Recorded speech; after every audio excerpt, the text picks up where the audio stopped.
كيف استطاع الاستثمار الإماراتي تغيير مسار نادي مانشستر سيتي من نادي يحتل مراكز قريبة من الهبوط لنادي مسيطر على الدوري الإنجليزي. فلنبدأ فيما قبل الاستحواذ، تحديدا في موسم 2005-2006 احتل المان سيتي المركز الخامس عشر ب13 انتصار و4 تعادلات و21 خسارة. وفي الموسم الذي يليه موسم 2006-2007 احتل السيتي المركز الرابع عشر ب11 انتصار و9 تعادلات و18 خسارة. في موسم 2007-2008 تطور السيتي تطور رائع واحتل المركز التاسع ب14 انتصارا و10 تعادلات و13 خسارة. في موسم 2008-2009 والذي هو أول موسم للاستحواذ في نادي مانشستر سيتي، ومن هنا سنبدأ بذكر الاستقطابات والراحلين. استقطب النادي روبينيو من ريال مدريد بقيمة 43 مليون يورو. حضر السيتي واحتل المركز العاشر ب15 انتصار و5 تعادلات و18 خسارة. في موسم 2009-2010 تم تعيين المدرب روبرتو مانشيني واستقطب النادي كارلوس تيفيز من ويست هام بقيمة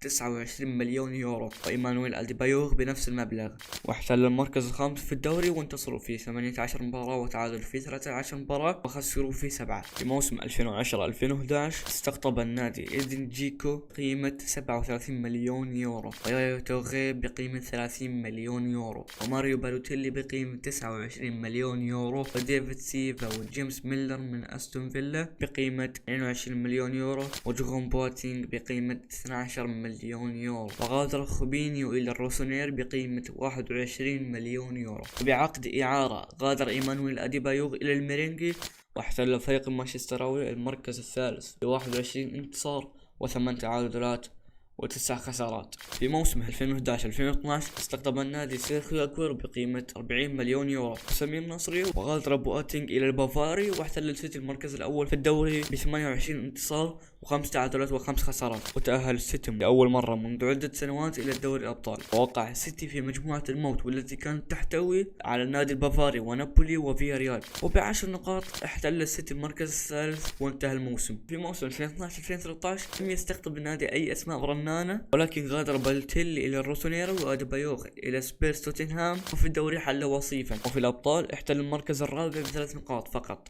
في موسم 2013-2014 تم تعيين المدرب مانويل بيلغريني واستقطب النادي خيسوس نافاس بقيمة 20 مليون يورو، وغادر كارلوس تيفيز إلى البانكونيري. وفي الدوري احتل المركز الأول ب27 انتصار و5 تعادلات و6 خسارات. في الأبطال وقع السيتي مع النادي البافاري وحل وصيفا بفرق الأهداف عن البايرن، وتأهل إلى دور ال 16 ضد النادي الكتالوني نادي برشلونة، وجاءت مباراة الذهاب. لأول مرة أيضا مواجهة بين فريقين هما الأحسن على الصعيد الأوروبي، الأحسن هجوم. طرق إنيستا طبعا ميسي،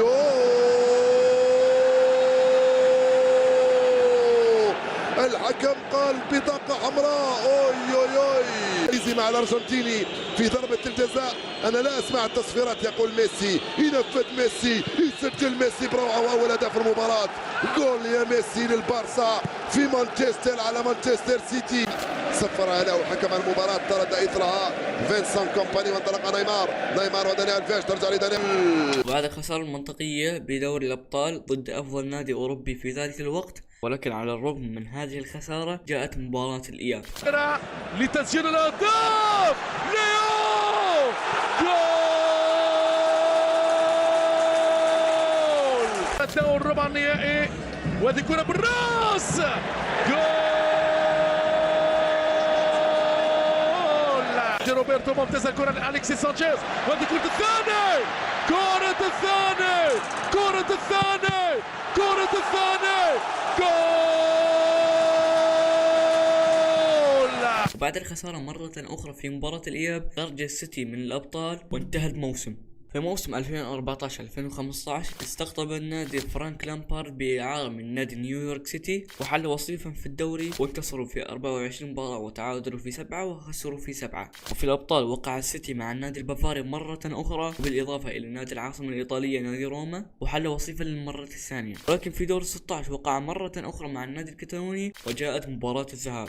ضربة الانطلاقة ستعطى للبارسا على يمين الشاشة مشاهدي الأفاضل تحت قيادة الحكم الألماني فيليكس بريتش بمساعدة مارك بورش وستيفان لاب. دانيال فيش بعد ربع ساعة لعب منذ انطلاقة المباراة 65% من وقت المباراة الكرة كانت للبارسا، شيء طبيعي. هيلا بالراس، الكرة خطيرة وجول. الكرواتي يراوغ الكرواتي لميسي ميسي ميسي ميسي ميسي ديال جوردي ألبا الكرة خطيرة جوردي ألبا أرضية جول جول جول فيرماندينيو وصل على هيدا الكرة خطيرة بابا خطيرة جول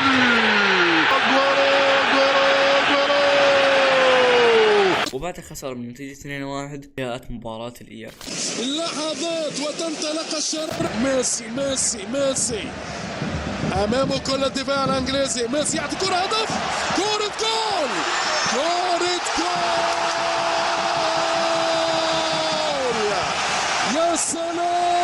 يا سلام والنهاية كرواتيا. وبعد الخسارة مرة أخرى في مباراة الإياب خرج السيتي من الأبطال وانتهى الموسم. في موسم 2015-2016 استقطب النادي كيفن دي براونا بقيمة 76 مليون يورو، ورحيم ستيرلينج بقيمة 63 مليون يورو، ونيكولاس أوتاميندي بقيمة 44 مليون يورو. وفي الدوري حل رابعا مع المدرب بيلغريني. وفي الأبطال وقع السيتي مع النادي البيانكونيري وإشبيليا وبروسيا مونشنغلادباخ، واحتل المركز الأول بفرق نقطة واحدة عن البيانكونيري. وفي دور 16 وقعوا مع النادي الأوكراني النادي دينامو كييف، وجاءت مباراة الذهاب. بالشمال دولي كرواتي على فكره بيضة لعب في ليفركوزن وكان لعب ايضا في دينامو زاغرب. يا ولد يا اوتوماندي التسديده وجول وجول. اوتوماندي شال الكوره على حدود منطقه الجزاء واللاعب بيالوريسكي في كييف بهدفين والثالث جاي يا توري يسجل اخيرا. يا توري يضع الكرة اخيرا يسجل في هذه الكرة في هذه اللقطة اول اهدافه الاوروبية. وبعد الانتصار من نتيجة 3-1 انتهت مباراة الإياب بالتعادل السلبي، وتأهل السيتي إلى دور ربع النهائي ووقع مع نادي العاصمة الفرنسية نادي باريس، وجاءت مباراة الذهاب. شذر بنام دولي منذ 2009 تنطلق المباراة وليست اماني. رابيو يخسر الكرة بهجوم خطير. فرناندينو يغير خطورة كيفن دي بروين يسدد جول.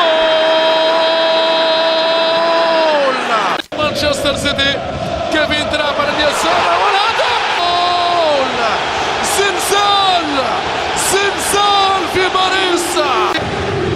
دي ماريا يوسع جول. دي بروين يعود لنافاس في انتظار ثانية يوسع خطيرة. كرة جول نتيجة. وبعد نهاية المباراة بالتعادل الإيجابي بنتيجة 2-2 جاءت مباراة الإياب. الريال اي باري à moins de 20%. ارديات كرة بكليشيه يوسع عرضية خطيرة هي دي بروين. جول دي سيتيزنز. قلت لك هذه خطيرة عودتها في كلمات تممتها في كلمات حكايتها في احلى كلمات. هو دي بروين. فاندرفيل يلعب كافاني وكرة في اليسار يورا فيها ماكسويل. ممكن التعادل زلاتان جول من زلاتان ولكن يلغى الهدف. سيركز في شهر 4 وشهر 5 على هدف تاريخي الوصول النهائي. الآن هو في السيمي فاينل ونصف النهائي. وانتهت مباراة الإياب بنتيجة 1-0، وتأهل السيتي إلى دور نصف النهائي ووقع مع النادي المدريدي نادي ريال مدريد. انتهت مباراة الذهاب بالتعادل السلبي، وجاءت مباراة الإياب. بيلغريني اللي سوى غادر فريق مانشستر سيتي بعد نهاية هذا انجاز كرة بيل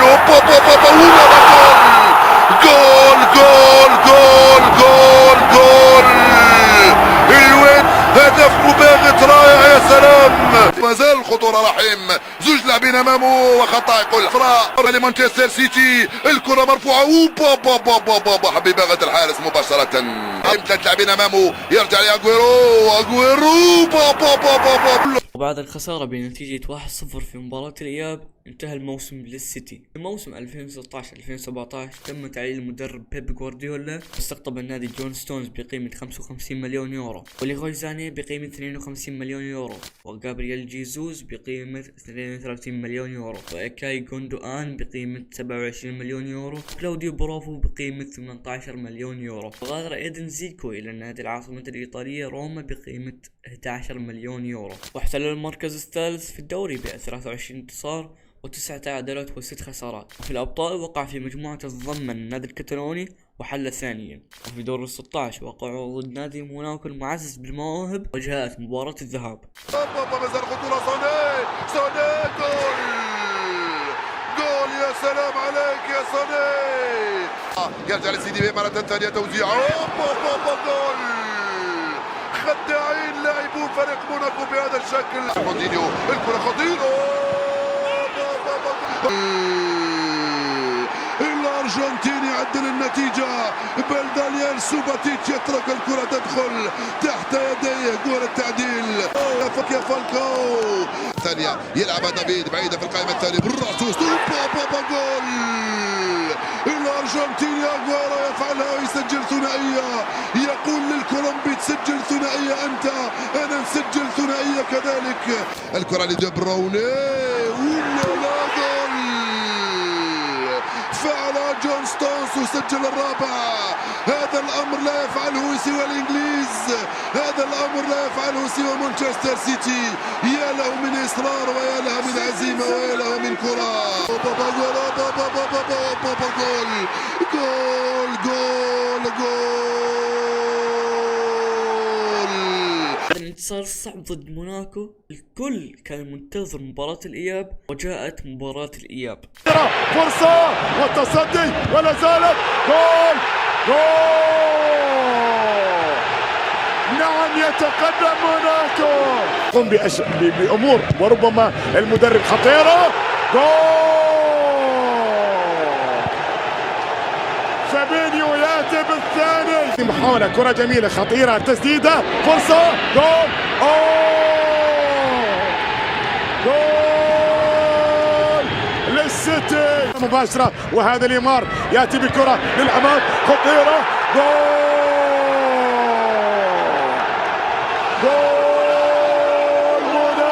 وبعد الخسارة في مباراة الإياب وبالمجموع 6-6 ذهابا وإيابا، تأهل النادي موناكو بقاعدة الأهداف خارج الديار. انتهى الموسم للفريق المانشستراوي. في موسم 2017-2018 استقطب النادي ايمريك لابورتي بقيمة 65 مليون يورو، بجاما ميندي بقيمة 57 مليون يورو، كايل ووكر بقيمة 52 مليون يورو، برناردو سيوفا بقيمة 50 مليون يورو، وإيديرسو بقيمة 40 مليون يورو، ودانيلو بقيمة 30 مليون يورو. وتم تصعيد إبراهيم دياس من فريق تحت 23 سنة، وفيل فودن من فريق تحت 18 سنة، وحل أولا في الدوري ب 32 انتصار و4 تعادلات وخسارتين. وفي الأبطال وقع في مجموعة سهلة نسبيا التي احتوت على النادي الأوكراني شختار دونيسك ونابولي وفاينورد. وتصدر هذه المجموعة في دور 16 وقع ضد نادي بازل السويسري. جاءت مباراة الذهاب. أيضا لعب لهذا النادي النني، ولعب له طبعا نجمنا محمد صلاح، ورأسية وهدف أول، هدف أول عن طريق اللاعب أمامنا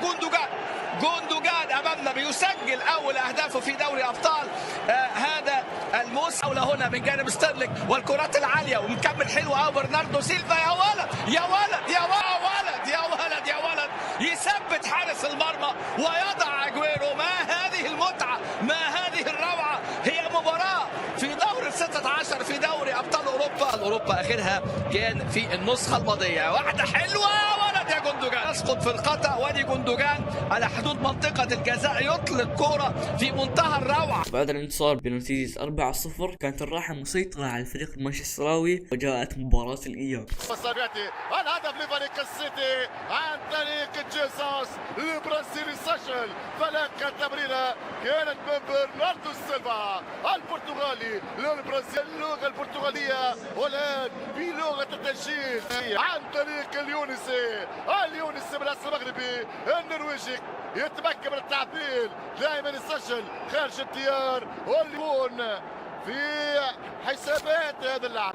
كرة عن طريق اليونسي مانر، فرصة خطيرة ثاني، الهدف الثاني عن طريق اللانغ الآن في الزاوية صعبة جدا، إغالة كلاوديو برافو. خسروا بصدمة كبيرة بنتيجة 2-1، ولكن تأهل السيتي بمجموع المباراتين 5-2 وتأهلوا إلى دور ربع النهائي، وقع ضد نادي ليفربول وجاءت مباراة الذهاب. ربع نهائي الشامبيونز ضد فريق آخر من إنجلترا، التيرانجا دي السنغال. هرب صلاح، يمشي صلاح كرة فيرمينو وفرصة الهدف الأول. صلاح جول 1-0 ليفربول. دندن يا صلاح، مول يا صلاح، غني يا صلاح، اضربنا يا صلاح. استاد البيترز واستاد ليفربول يضرب الثاني. غني له يا ماكيبا. اوكسليد شامبرلين قطع الشبكة، مر من هنا مرور الكبار، بينما الكرة يعاينها إيدرسون مرور الكرام. 30 هدف لفريق ليفربول، هو رقم قياسي ضربه اليوم الليفر. ضربة جزاء، لا يرجع صلاح، يمشي صلاح، يلعب كرة خطيرة، جول الهدف. بعد خسارة بنتيجة 3-0 بصدمة كبيرة كان أمل كل المشجعين في مباراة الإياب، وجاءت مباراة الإياب وليس الانجاز من جانب المان سيتي. خلى اللعب الحكم الاسباني ماتيو لاوس، كره خطيره وانطلاقه، جول جابرييل جيزوس يهز الشباك. الدقيقه الثانيه من انطلاقه المباراه من محمد يلعبها وكره خطيره وصلاح وجول.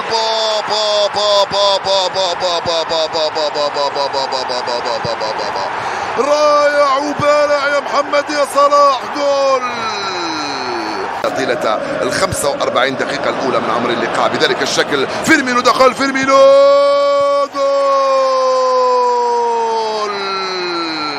بعد الخسارة مرة أخرى في مباراة الإياب بنتيجة 2-1 انتهى الموسم. في موسم 2018-2019 استقطب النادي رياض محرز بقيمة 67 مليون يورو، وغادر إبراهيم دياث إلى نادي ريال مدريد. وفي الدوري حل أولا 32 انتصار وتعادل و4 خسارات. في الأبطال حل أيضا بمجموعة سهلة نوعا ما، حيث أنها تضمن نادي ليون وشختار دونيتسك وهوفنهايم وتصدر المجموعة. في دور 16 وقع ضد نادي شالكة الألماني وجاءت مباراة الذهاب. كأس الكؤوس في عام 1970، محاولة من أجل لقب آخر.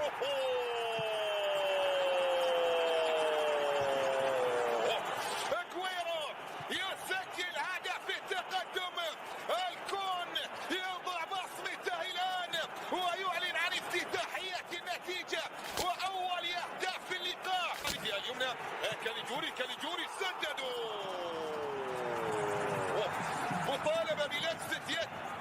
مطالبة بلمسة يد بالكرة الماضية. كاليجوري تقدم، سدد الكرة، يحتسب ركلة جزاء واضحة كما ذكرت. لا حاجة لكل هذا التأخير، لا حاجة لكل هذا التحقيق. كل هذا التأخير أعتقد بأنه كان من خلال أحداث هذه المواجهة بن طالب في الجول. الدولي الجزائري نبيل بن طالب يضع كرة تعديل لمصلحة شالكة. محاولة في منطقة الجزاء، ركلة جزاء أخرى لبن طالب في مواجهة إيدرسون. بن طالب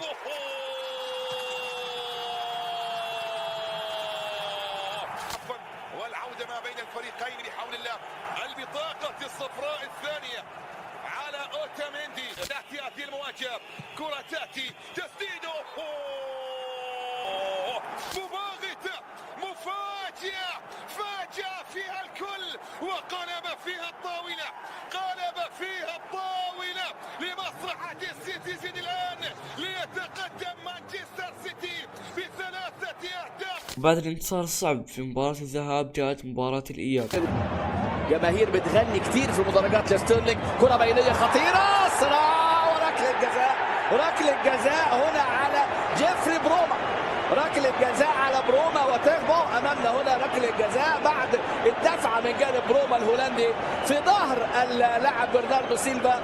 وتيديسكو يبدو مندهشا من ركلة الجزاء اللي احتسبها حكم اللقاء في اللقطة الماضية. بص ماضي هنا المواجهة ما بين أجويرو وفهرمان، وعلى طريق الملكة، على طريق طريقة اللعب التشيكوسلوفاكي بانينيكا أمامنا في هذه اللقطة، وهذه اللمسة ولمسة الإبداع تأتي من راقص التانجو كون أجويرو هنا في هذه اللقطة.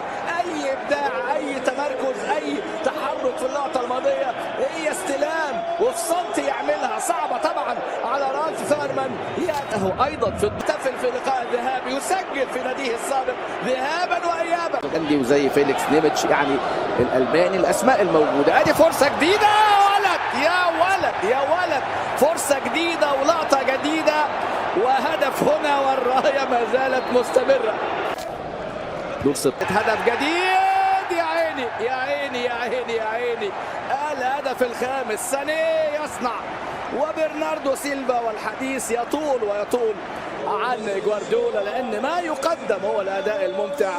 وهدف هنا جديد عن طريق برناردو سيلفا اللي بيسجل النصف دستة في الفودن، نصف الدستة يفعلها أمامنا الإنجليزي في الفودن اللي بيسجل في هذه اللحظات وفي هذه اللقطة هدفه الأوروبي. كان توتنهام بعد تخطي دورتموند، والنهارده أمامنا هو مانشستر سيتي بخطوات كبيرة، وجابرييل جيزوس أمامنا.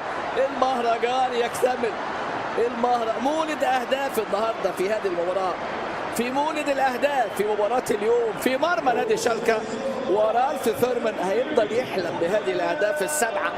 وبعد الانتصار الصادم جدا بنتيجة 7-0 على النادي الألماني، تأهل لدور ربع النهائي ضد نادي السبيرز توتنهام، وجاءت مباراة الذهاب. يا سون، وما زال سون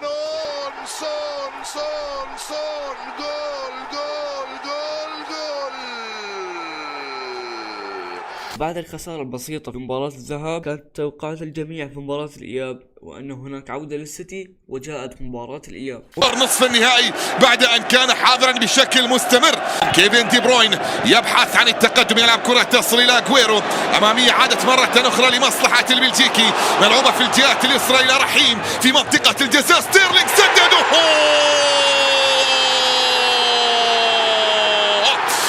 الذي دائما ما يكون في الموعد. في اللقطة الماضية لم ينجح في اصطياد كرة، من كرة تعود سون لا لا لا لا لا لا لا لا لا لا على أنغام سول والعاصمة الكورية الجنوبية. سون يسجل، يونغ من يضع كرة في المرمى ويعلن عن التعديل، يعلن عن المستحيل، يسجل. يعلم تماما بأنه في النسخة الماضية فشل في تجاوز نادي الإنجليزي في الدور ربع النهائي، خسر ذهابا وإيابا. لوكاس مورا يتقدم، لوكاس مورا يتوغل، يلعب كرة تصل إلى إريكسن من جديد. سون لا لا لا لا لا لا لا لا لا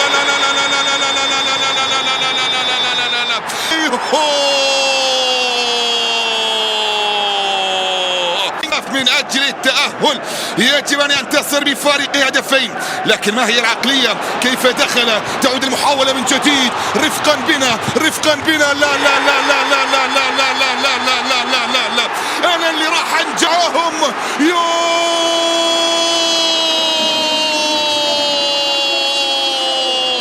مانشستر سيتي لم يخسر السيتيزن مع هذا الحكم. كرة فيها محاولة في الجهة اليمنى، عرضية خطيرة، جول خلال الشوط المباراة الثاني، هو السلاح الذي سيعتمد عليه بوتشيتينو بكل تأكيد. كرة بمحاولة الآن تصل عن طريق كيفن دي بروين إلى أجويرو في منطقة الجزاء، يسرى دائما وأبدا حاضر. كرة عرضية خطيرة،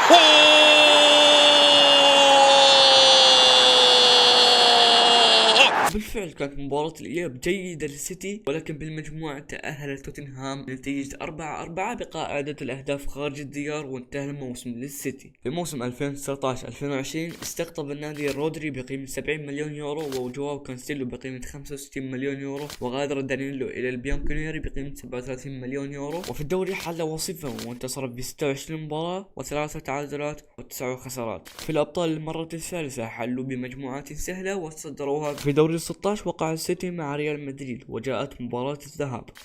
يبحث عن مجده الأوروبي الأول بقيادة متقدم بنتيجة المواجهة في أصعب الظروف. هذه المحاولات الماضية الدولي البلجيكي عرضية المحاولة رأسية تأتي وكورتوا جول.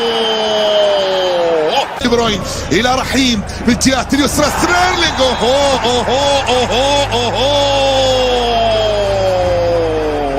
من أجل التأهل كيفن دي بروين دي بروين دي بروين دي بروين دي بروين دي بروين دي بروين دي بروين سجل سجل سجل.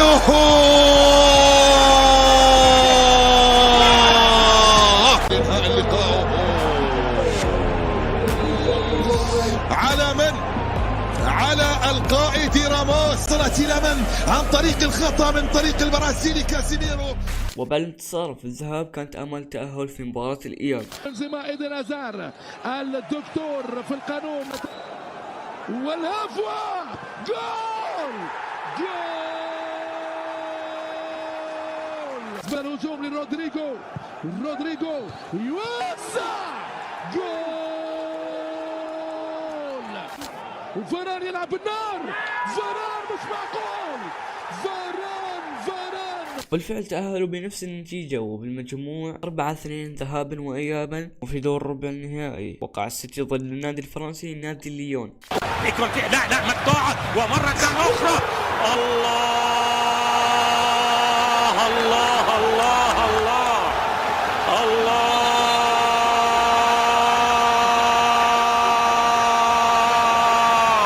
يا بها فرد أكبر يا بها فرد أكبر.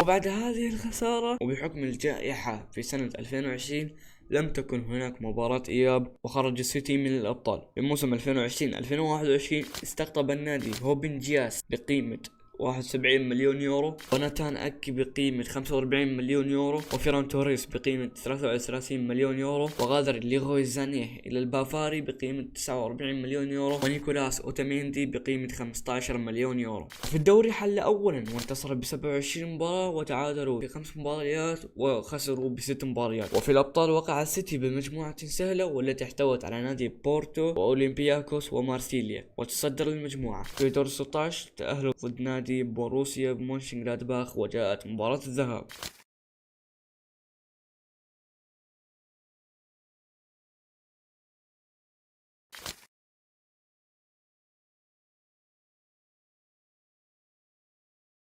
وبعد الانتصار المتوقع بنتيجة 2-0 جاءت مباراة الإياب، وتأهلوا لدور ربع النهائي ضد نادي بروسيا دورتموند، وجاءت مباراة الذهاب. يضغط فريق مانشستر سيتي اليوم في ملعبه على بروسيا.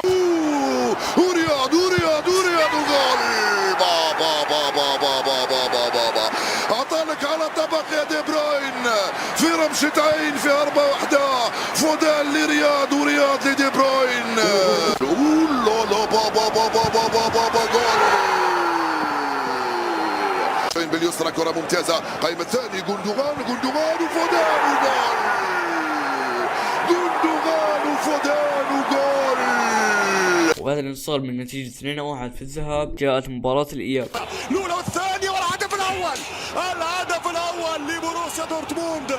1-0 لبروسيا. والعرضية الأخيرة لم تمر. زينشينكو يمررها. الدفاع يصد وضربة جزاء. ضربة جزاء للسيتي. يتقدم رياض. يمشي رياض وجول من رياض مش رايد وما حرز رايك ويسجل التعادل. ديان واحدة أخرى وفودان والحارس والهدف الثاني. والنصف النهائي رسميا باريس سان جيرمان مان سيتي. رسميا نهائيا مانشستر سيتي يقارع الباريسي في قمة ودرب المانش. وبعد الانتصار من نفس النتيجة في الإياب تأهلوا ضد نادي باريس في دور نصف النهائي، وجاءت مباراة الذهاب. بيلسع على فكرة. هذه الكرة دي ماريا جول.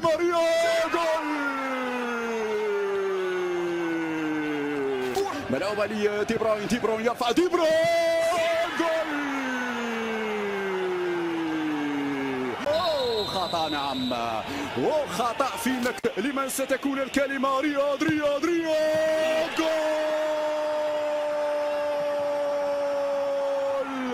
وبعد الانتصار في مباراة الذهاب بنتيجة 2-1 جاء وقت مباراة الإياب.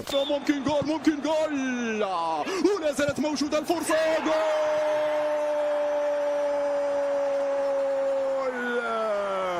دي بروين المساحات واللعبة الكرة والعرضية.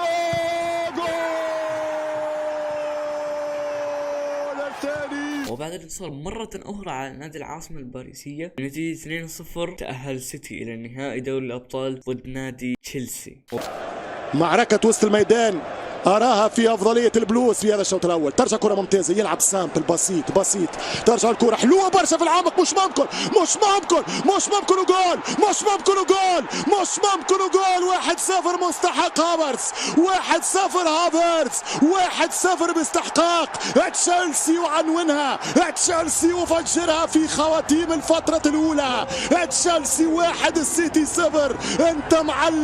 أنت معلم يا توخيل. وبعد خسارة السيتي ضد نادي تشيلسي بنتيجة 1-0 انتهى الموسم للسيتي. في موسم 2021-2022 استقطب النادي جاك جريليش بقيمة 117 مليون يورو، وغادر فيران توريس إلى برشلونة بقيمة 55 مليون يورو، وإيريك غارسيا إلى برشلونة بالمجان، ونفس الشيء لسيرخيو أغويرو. وحل أولا في الدوري ب 29 انتصار و6 تعادلات و3 خسارات. وفي الأبطال وضع بمجموعة شبه صعبة والتي احتوت على نادي باريس ولايبزيغ وكلوب بروج، وتصدر المجموعة. وفي دور 16 وقع ضد النادي البرتغالي نادي سبورتينغ لشبونة، وجاءت مباراة الذهاب.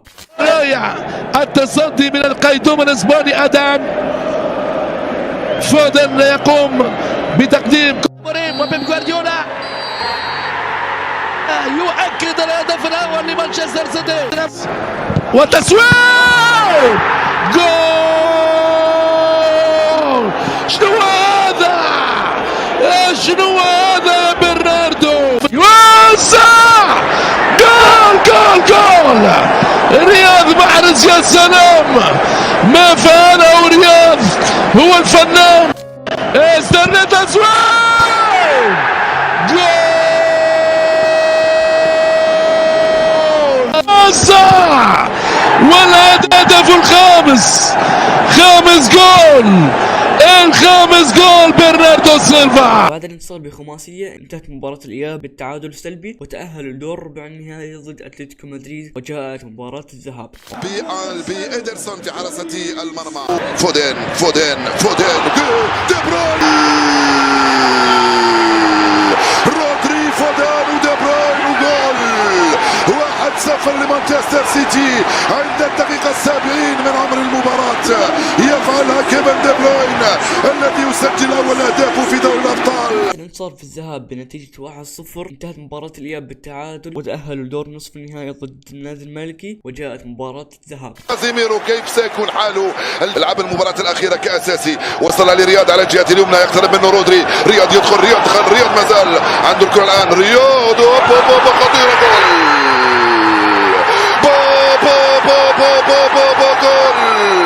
توصل فودان في حاجة لمساندة. فودان يحاول يمر من أمام، ويلم الفودان يراوغ. فودان يحاول المرور من أمام اللاعب بدل ميليتاو. رجعت لكيفن دي بروين الأرضية خطيرة، جول. دي بروين وكابريال جيزوس، وجول. وصلت لرياض محرز، يتفوق عليه من هنالك مندي عنده الكرة الآن. مندي توزيع رائعة، بنزيما وبابا جول. كريم بنزيما جول. لهدف واحد للسيتي امام ريال مدريد. فرناندينو يتفوق، رياض محرز، فرناندينو مرة ثانية، دخل فرناندينو، زاد في السرعة، الهجمة مدوزة خطيرة، جول.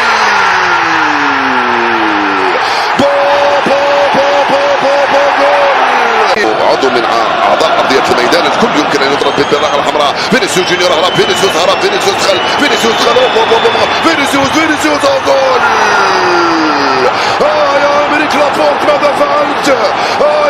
لابورت ماذا فعلت؟ يرجع على الجهه اليسرى لزينشينكو مرة ثانية، لم يجد الحل فريق السيتي، بقى في الكرات العرضية. زينشينكو عنده الكرة الآن، زينشينكو خطأ، حكم خلى الأفضلية، جول. عالمي هذا الجول يا برناردو سيلفا، جول.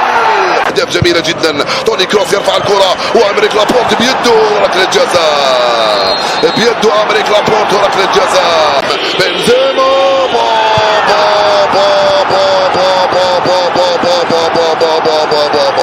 لن أسجل هدفا وفقط، بل سأسجل هدف في منتهى الروعة. هذا الانتصار في الذهاب بصعوبة شديدة جاءت مباراة الإياب. هذه السمعة يا مدريد.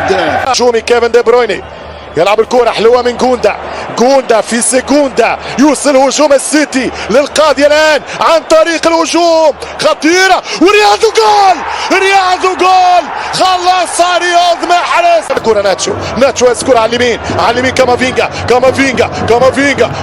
كريم وجول. السيناريو المشهور في 89 يا كارلو. لو تكسب الآن ستحرزون الشامبيونز ليج. فما حاجة ما نعرفش. ترجع الكرة مرة أخرى يمشي كارفاخال يلعب كارفاخال حاط الكرة والثاني. فما حاجة يا الله مش ممكن. فما حاجة فما ريال. أنت غير عادي يا مدريد اخسر الشامبيونز ليج بلا بيها الشامبيون. بعد هذه الخسارة تأهل النادي الملكي للنهائي وانتهى الموسم للسيتي. في موسم 2022-2023 استقطب النادي أرلينغ هولاند بقيمة 60 مليون يورو، وكالفين فيليبس بقيمة 49 مليون يورو، وخوليون ألفاريز بقيمة 21 مليون يورو، ومانويل أكانجي بقيمة 20 مليون يورو، وغادر رحيم ستيرلينغ بقيمة 56 مليون يورو، وغابرييل جيسوس بقيمة 52 مليون يورو، وألكسندر زينشينكو، وحل أولا في الدوري ب 28 انتصار و5 تعادلات و5 خسارات. فالأبطال وقعوا في مجموعة صعبة نوعا ما، والتي احتوت على نادي بروسيا دورتموند وإشبيليا وكوبنهاجن، وتصدروا المجموعة وتأهلوا إلى دور 16 ضد نادي لايبزيغ. وجاءت مباراة الذهاب. سيلفا ستكون رويان نريش رياض يا محرز جول فانا رياض احروز لا يتكلم إلا بلغة الفوز. أي صاروخ مر وعادة جول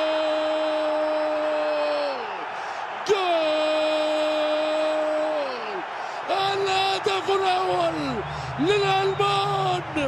الإنجليز تكتوي بإذن الألمان. بعد التعادل الإيجابي في مباراة الذهاب جاءت مباراة الإياب. تغطية كانت موجودة لروبن دياش. عديد من الخيارات بالنسبة لغوارديولا. عرضية ترسل داخل منطقة الجزاء. برناردو سيلفا راسية. هالاند 5 يا كيفن. وبعد هذا الانتصار الساحق تأهل السيتي لدور ربع النهائي ضد النادي البافاري نادي البايرن، وجاءت مباراة الذهاب. هدف من الأربع في مباراة القمة والكبار. كرة لمنشن، الفرص موجودة ولكن النجاعة غابت اليوم. يغلط مرة أخرى الكارثة أوباميكانو خلصها ليك. أيوه كارثة أنت يا أوباميكانو. تالنت يورليغو. بعد الانتصار بنتيجة 3-0 أصبحت هناك ثقة للتأهل، وجاءت مباراة الإياب. وسجل الجول الأول 1-0 لمانشستر سيتي. تدفع الثمن أمام العملاق البايرن. فرصة تعديل النتيجة